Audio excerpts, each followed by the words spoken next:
बच्चों, आपका पुनः स्वागत है आज की वर्कशीट नंबर 41 में। और आज का विषय है हमारा घन और घनाभ का आयतन। आप सभी घन और घनाभ को अच्छी से समझते हैं। तो आज हमें चित्र में एक घनाभ की आकृति दी गई है। हमें पता लगाना है कि इसमें कितना स्थान है, यानी इसके अंदर कितनी जगह है। इस स्पेस को पता लगाने के लिए हम एक घन लेते हैं और घन में यहाँ पे इसकी लंबाई एक मात्रक है। इसकी जो भुजा है आप देख रहे हो, ये हम एक यूनिट लेके चल रहे, एक इकाई लेके चल रहे हैं यहाँ पर। अब इसको हम इस बॉक्स में रखेंगे और हम काउंट करेंगे कि इसमें कितने ऐसे घन रखे जा सकते हैं। इस घनाभ में एक इकाई मात्रक के कितने घन रखे जा सकते हैं।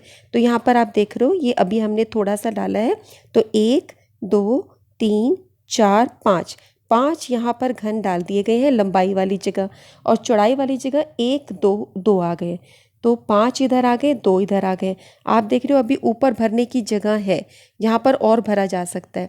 तो 5 इधर है, 2 इधर है, लंबाई इधर, चौड़ाई इधर, ऊंचाई वाली जगह अभी और भरी जा सकती है। तो हम ये देख रहे हैं कि हम यहाँ पर ऊंचाई वाली जगह पर 3 ऐसे लेयर्स बना सकते हैं, 3 जगह इसको भर सकते हैं। तो 30 घन टोटल उसमें चाहिएंगे, तब घनाभ कंप्लीट होगा। ठीक है, यानी 30 की ज़रूरत होगी। यानी 5 मात्रक, चौड़ाई 2 मात्रक, लंबाई 5 मात्रक, चौड़ाई 2 मात्रक और ऊंचाई 3 मात्रक चली गई आपकी। तो स्थान में 30 घन आए। यानी कि हम लंबाई, चौड़ाई और ऊंचाई को गुना करके लिखें तो भी हमें उसमें कितनी जगह है इसका पता चल जाता है। अब इस जगह को कहते क्या है? किसी वस्तु द्वारा घेरे गए स्थान के माप को उसका आयतन कहते हैं। जो भी प्रश्न था ना, इसने कितनी जगह घेरी, इसके अंदर कितना स्थान है, उसके लिए गणित में एक टर्म यूज़ करते हैं हम लोग, एक शब्द का इस्तेमाल होता है, वो होती है आयतन।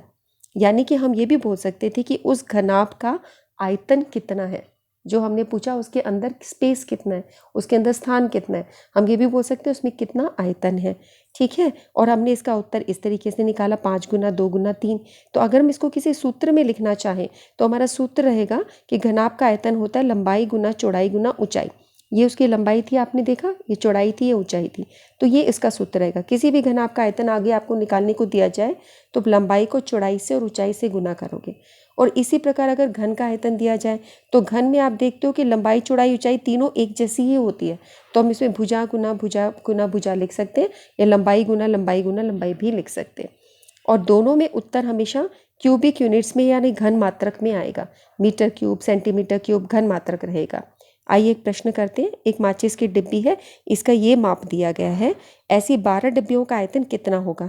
तो डब्बों का माप है आपका 5/2.5 बटा 1.5 सेंटीमीटर। तो डब्बे की लंबाई, चौड़ाई, ऊंचाई दे रखी है, इसका आयतन निकलेगा तीनों को गुना करके। अब यहाँ पे तीनों सेंटीमीटर में दिए हैं, तो सारी आपकी एक जैसी हैं आपकी सेंटीमीटर्स। अगर कोई मीटर में, कोई सेंटीमीटर में होता तो तीनों को हम यूनिट्स को एक जैसा बनाते। तो यहाँ पे मात्रक इकाई आपकी एक जैसी हैं, तीनों को गुना किया तो 15 सेंटीमीटर क्यूब उत्तर आ गया। और 12 डिब्बियों का निकालने के लिए 12 से गुना कर दिया, 180 सेंटीमीटर क्यूब ये उत्तर आ गया। आइए देखते हैं आगे क्या दिया है। अब प्रयास करना है हमें। एक कमरे की लंबाई, चौड़ाई, ऊंचाई दे रखी है और तीनों मीटर्स में दे रखी है, तो यानी कुछ भी हमें बदलाव नहीं करना। कमरे का आयतन निकालना है। कमरे का आयतन क्या होता है? लंबाई गुना चौड़ाई गुना ऊंचाई। क्योंकि जो कमरा है आप देख रहे हो ये 5 4 3 तीनों अलग है, तो घनाभ की आकृति का है। तो अब जब आप इसको तीनों को गुना करोगे, 5 चौक 20 गुना 3 60 मीटर क्यूब आ गया आपका।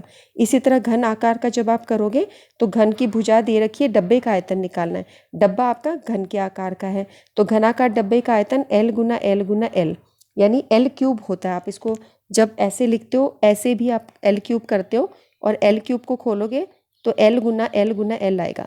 L क्यूब को जब आप खोलोगे तो L गुना L आ गया आपका। और इसमें 10 गुना 10 गुना 10, तो ये आ गया 1000 सेंटीमीटर क्यूब। ठीक है, ये बहुत ही आसान प्रश्न होते हैं। इसमें अगर आपको सूत्र याद हैं, वैल्यूज़ पुट करो। अच्छा, गलती क्या होती है? गलती कैलकुलेशन मिस्टेक्स हो जाती है इसमें। कई बार अगर हमारा माइंड सेंटर में नहीं होता तो अब सिंपल मल्टीप्लिकेशन भी आप गलत कर जाते हो बहुत बार। तो ये बहुत ही आसान चैप्टर है जो आजकल हमारा चल रहा है। सूत्र बहुत अच्छे से हम कर सकते हैं, लेकिन मैथमेटिक्स में सबसे अच्छा फ़ायदा ये है, जिस स्टेप तक आप सही जाओगे वहाँ तक आपको मार्क्स मिलेगा। जिस स्टेप पे गड़बड़ होगी ना, वहाँ पे आपके मार्क्स थोड़े कट जाते हैं, बट हर स्टेप के मार्क्स होते हैं। ये ध्यान रखना है आज की वीडियो में कि ये सूत्र है, उत्तर हमेशा इसके अंदर होगा। और ये वाली जो चीज़ है ये आपके डिपेंड करता है माइंड के सेंटर्डनेस पे। जितना फोकस रहेगा उतना कैलकुलेशन मिस्टेक्स नहीं होती। माइंड का फोकस हिला तो कैलकुलेशन मिस्टेक अच्छे से अच्छे टीचर से हो जाती। ठीक है, सो आप इसकी प्रैक्टिस कीजिए। मैथमेटिक्स में प्रैक्टिस से ही अच्छा रहता है। सो इस काम को करिए, इसकी पिक्स अपनी टीचर्स को सेंड कीजिए। हम नेक्स्ट वर्कशीट की डिस्कशन में फिर मिलेंगे। तब तक के लिए विश्राम।